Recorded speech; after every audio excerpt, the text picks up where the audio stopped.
Have you ever resisted change? You know, the kind of thing where you don't like the weather that you've got that day. And that's a minor example, but it's true. We resist a cloudy day or a rainy or a cool day.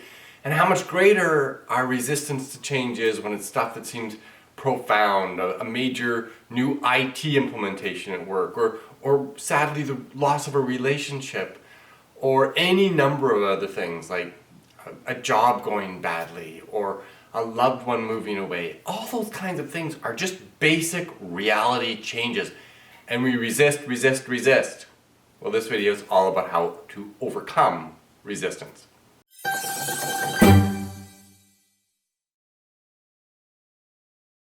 As a coach, public speaker, and best-selling author, I teach topics just like this one all around the world.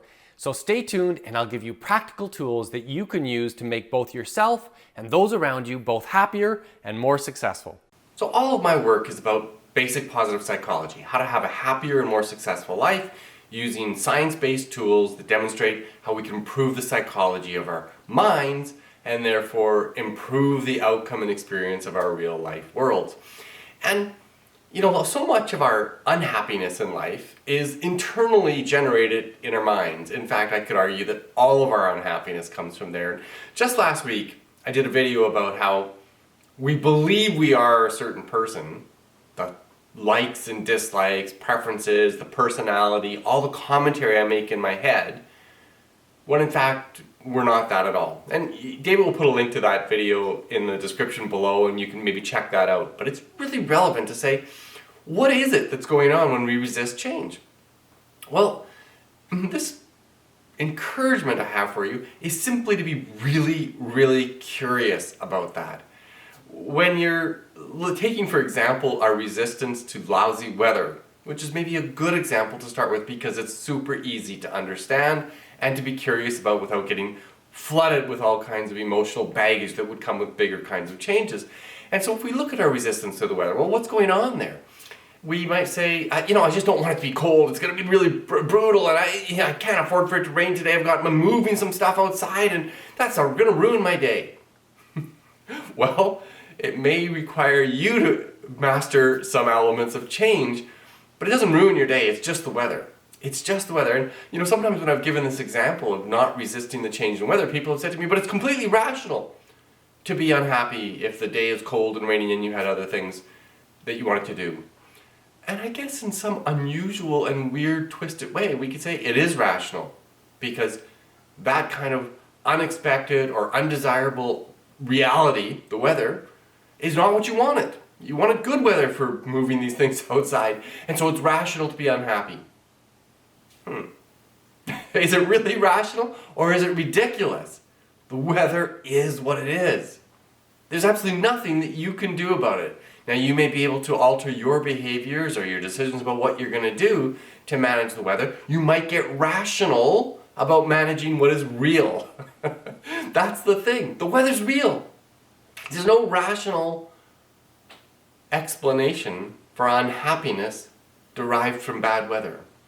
So if you can work with weather as a really good example about how to give up your desire for control over stuff that's outside of your control, you start getting some tools about managing change that's much more complicated and challenging than, frankly, the weather. But the weather's a great place to start.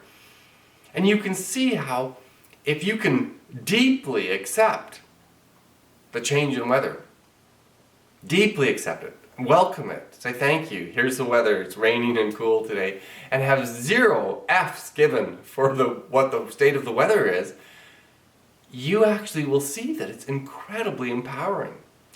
It provides you some optimism. You're not going to let it ruin your day. It provides true rationality. Oh, how do I adjust my life and the circumstances of my life given this reality, rainy, cloudy day? And when you have those kinds of rational, optimistic, I've got this kind of approaches to the change in the weather, then you in fact develop some mastery regarding change in general. So maybe start with the weather. But the same is true, these principles of curiosity and mastery apply to any change. So Things are going badly at work. There's a huge IT change, and goodness knows they usually are so difficult, and I've just figured out the last one. I don't want this new IT change. And it's poorly conceived, and the improvements the business is looking for aren't going to materialize anyway, right? I can think all those things and resist. Most likely, unless you're the vice president of technology in your company, the change is coming anyway. So accept reality. That's the first thing. And that's that curiosity. Who am I that is experiencing these emotions about this change? And who am I that's experienced the change? Because if we can become curious about our reaction and see it for the reality that it is. Oh, I'm resisting what's going to happen. I'm resisting what's real in my business organization. There's an IT change coming. And just become curious, who is that? And when we can look at that object and go, oh yeah, okay, I see that guy. I know that guy. That's a part of me. And now that I have this curiosity about me, rather than just reacting, I'm curious about the reaction. I can realize that, oh yeah, I better let this go. The IT change is happening anyway. And you know what? I've been good at some other IT changes. I remember learning this technology or that technology. And I have this rational approach that I can take to that. I'm going to pay attention to the training we get. I'm going to get a little up ahead of what the major changes are going to be. And I'm going to embrace the change to the extent I can, even if I don't prefer this change. I prefer to stay with the technology we've got. Totally fair. I'm acknowledging my preference. I accept the reality. I have this preference. Now I accept that there's this IT change coming, so I'm going to rationally respond to it, and I'm going to have rational optimism about my capacity to manage that change. I'm mastering the process of change.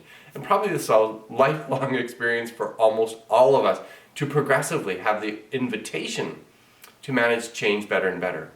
But until we accept the invitation, say I'm going to manage change and manage my reaction to change and be curious, optimistic, rational, master the ability to change, we don't grow any, because there's going to be only one guarantee in life, and that is that there will be a non-stop flood, continuous chain of change in your life. That is life. The only thing that's constant is change.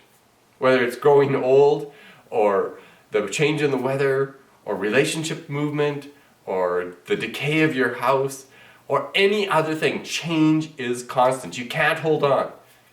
So don't accept the change.